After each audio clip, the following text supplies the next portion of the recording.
जय हिंद दोस्तों, वंदे मातरम। देखिए, कुत्ते की दुम टेढ़ी की टेढ़ी रहती है। इस बात में जिसको भी शक हो वो इस समय पाकिस्तान की औकात जाकर चेक कर सकता है, जिसने कि एक बार फिर से बता दिया है कि क्यों आखिर पाकिस्तान में राजनेताओं की बिल्कुल भी नहीं चलती है आर्मी के सामने।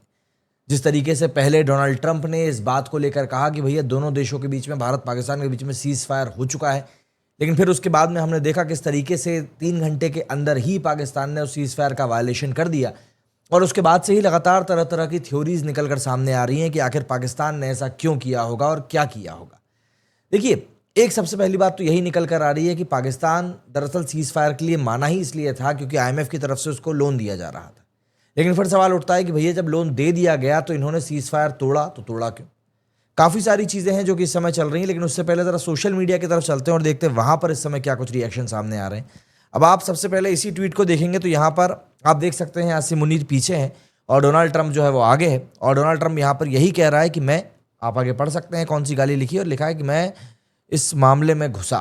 देखिए, दूसरों के फटे में टांग अड़ाना वैसे ही बुरी बात होती है और ये ज़बरदस्ती के चौधरी बनने चले थे।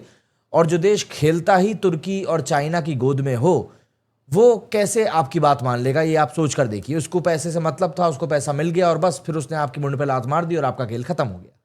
मुझे ऐसा लगता है कि अब डोनाल्ड ट्रंप साहब को शायद ये बात समझ में आ जाएगी और ये बात उनको समझ भी लेना चाहिए कि पाकिस्तान दरअसल किस तरह का देश है। ये देखो, टेंशन ना लीजिए, मैंने सीज फायर करवा दिया और पीछे यहाँ पर क्या चल रहा है आप लोगों को खुद समझ में आ रहा है। चीज़ें जितनी आसान दिखाई पड़ रही थी डोनाल्ड ट्रंप को, मुझे लगता नहीं कि उतनी उनके लिए थी। दरअसल दिमाग तो मेरा तभी खराब हो गया था जब मैंने देखा कि भाई भारत और पाकिस्तान के बीच का मामला है। ठीक है, तुमने मीडिएशन करवाया होगा, जो भी होगा, बट अगर सीज फायर हुआ भी था तो उसका जो डिक्लेरेशन था वो या तो इंडिया से आना चाहिए थे या पाकिस्तान से आना चाहिए थे, बट ऐसा दोनों ही केसेस में नहीं हुआ।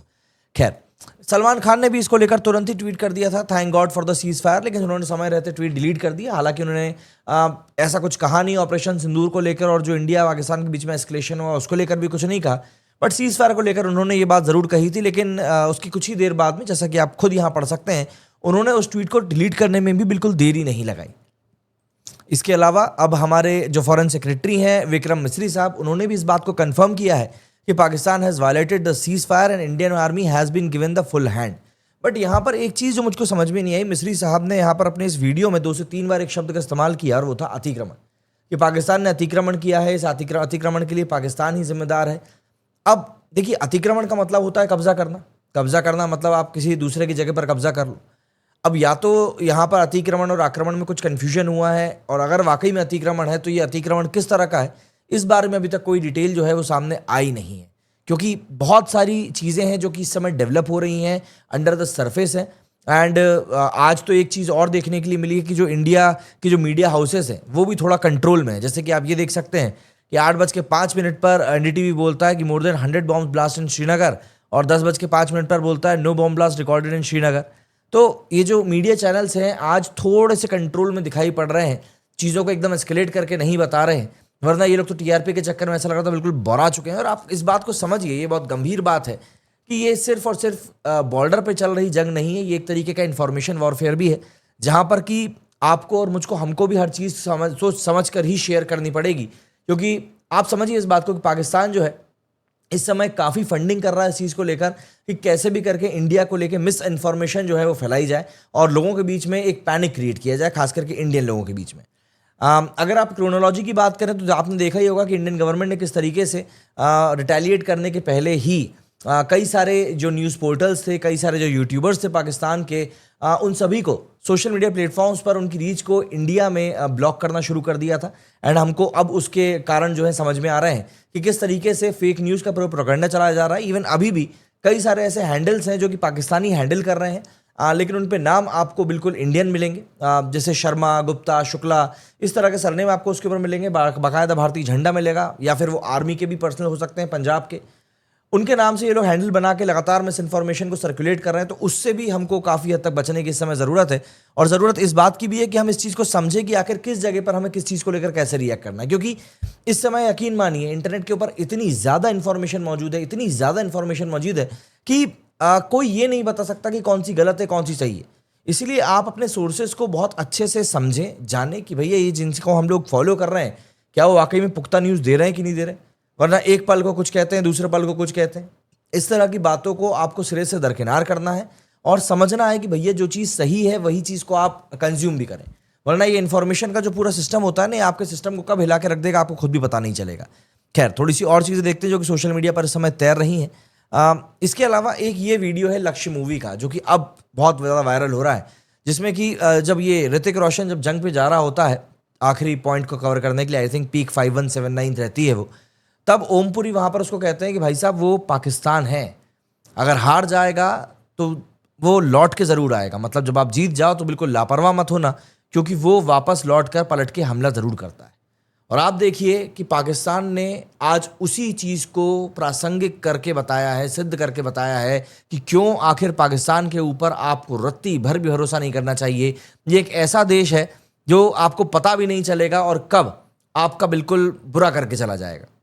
शिव अरूर इन्होंने भी इस चीज़ को कंफर्म किया है कि army sources confirming drone ingress and engagement in the last few hours, confirm firing has stopped while ago across sectors of the LOC and IB international border. इसके पहले 2 घंटे पहले उन्होंने ट्वीट किया था कि shooting this live drone engagement over Srinagar with my phone right now. ये इन्होंने खुद ही शूट किया था, ऐसा करके इन्होंने बोला था। तो कई सारे इंडिपेंडेंट सोर्सेज से इस तरह की बातें निकलकर सामने आ रही है। बट ये जो सीज फायर हुआ है, ये सीज फायर बहुत सारे सवालों में है। कई लोग तो सीधे सीधे यही बोल रहे हैं कि जब पाकिस्तान की गर्दन सीधे तौर पर हमारे हाथ में थी तो फिर आखिर इस सीज फायर के लिए मानने का कारण ही क्या था? आखिर ऐसा क्या हुआ कि भाई हम सीज फायर के लिए मान गए? ठीक है, वो एक बात आती है कि नहीं यार, जान माल की हानि तो होनी ही थी, हमने पाकिस्तान को सबक सिखा दिया था। जितना उसने हमारा नुकसान किया उससे कई ज़्यादा हमने उसका नुकसान कर दिया था। एक बात और ये निकल कर आई कि भैया पाकिस्तान ने सामने से आकर हमको कॉल किया था कि भैया हम ये रोकना चाहते हैं और ये सब चीज़ें, क्योंकि इसको लेकर फॉरेन सेक्रेटरी ने भी इसको लेकर बात कही थी। ये जो बात निकल कर सामने आई थी आप एक बार अपनी स्क्रीन पर देख सकते हैं। यहाँ पर मिनिस्ट्री ऑफ एक्सटर्नल अफेयर्स की तरफ से कहा गया था कि Pakistan DGMO called the Indian DGMO at 15:35 hours this afternoon. Pakistan and India have agreed to an immediate ceasefire effective from 5 PM। हालांकि सीज फायर शब्द का उपयोग नहीं किया गया था कहीं पर भी। ये बोला गया था कि अंडरस्टैंडिंग डेवलप हुई है कि कोई भी किसी के ऊपर किसी भी तरह का मिलिट्री एक्शन नहीं लेगा। लेकिन अब आप देखिए यहाँ पर पाकिस्तान सामने से कॉल कर रहा है इंडियन DGMO को, और इस बात को लेकर पाकिस्तान ने कोई डिनाई नहीं किया है, एंड फिर बाद में इस तरह का सीज फायर निकल कर सामने आ जाता है। देखिए यहाँ पर इस समय अगर आप देखने के लिए जाएंगे तो आपको बहुत सारी चीज़ें सुनने समझने को मिलेंगी, बट जो एक चीज़ सबसे सटीक मुझको लगती है और वो ये है कि पाकिस्तान ने सीज फायर जो किया है वो सिर्फ इसीलिए किया है, सीज फायर का जो उल्लंघन किया है वो सिर्फ इसीलिए किया है क्योंकि इस समय पाकिस्तान में 2 फ्रंट बैठे हुए हैं। एक फ्रंट वो है जो कि अमेरिका की टुटपुंजी बना हुआ है और एक फ्रंट वो है जो चाइना की टुटपुंजी बना हुआ है। और आप इस बात को समझिए, चाइना जिस आंगन में अपने पौधे बो रहा है, मतलब चाइना जिस पाकिस्तान को अपना बनाने की कोशिश कर रहा है पैसा फेंक फेंक कर, वो बिल्कुल नहीं चाहेगा कि उस आंगन में कोई दूसरा अमेरिका का माली आके बैठ जाए। डोनाल्ड ट्रंप ने जिस तरीके से क्रेडिट चोरी का काम किया, जाहिर सी बात है चाइना को बात अच्छी नहीं लगी। और पाकिस्तान जो कि ऑब्वियस सी बात है, एक देश वो है नहीं, उस एक देश में भी कई सारे लोग हैं और हर एक इंसान के अंदर अपने आप में एक देश है, क्योंकि हर कोई वहां पर चौधरी बनना चाहता है। तो सीधी सी बात यह है कि आर्मी जो है इस समय पाकिस्तान गवर्नमेंट के साथ में बिल्कुल भी कदम से कदम मिलाकर नहीं चल रही। ये एक बात सीरियस मतलब क्लियर तौर पर सामने आ रही है।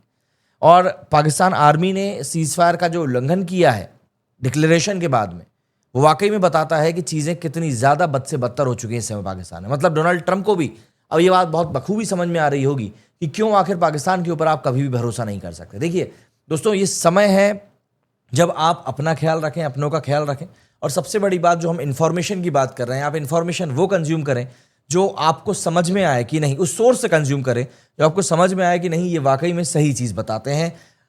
सिर्फ मतलब थ्रिल पैदा करने के लिए हर कुछ अपडेट नहीं देते हैं। आपको इस बात को बहुत ध्यान रखना पड़ेगा, क्योंकि देखिए हो सकता है आपको इस बात से फर्क ना पड़ता हो, लेकिन हमारे इर्द गिर्द कई सारे ऐसे लोग रहते हैं जिनको कि इन सब चीज़ों से वाकई में बहुत फ़र्क पड़ रहा है, बहुत चिंता हो रही है। कई लोगों के अपने इस समय या तो बॉर्डर के पास के जिलों में रह रहे हैं या फिर सरहद के ऊपर भारत की सेना की तरफ से जंग ही लड़ रहे हैं। काफ़ी सारे परिवार आपके इर्द गिर्द भी ऐसे होंगे। तो ये इन्फॉर्मेशन जब उन तक पहुँचती हैं तो ऑब्वियस सी बात है उनके दिलों में बेचैनी पैदा होती है।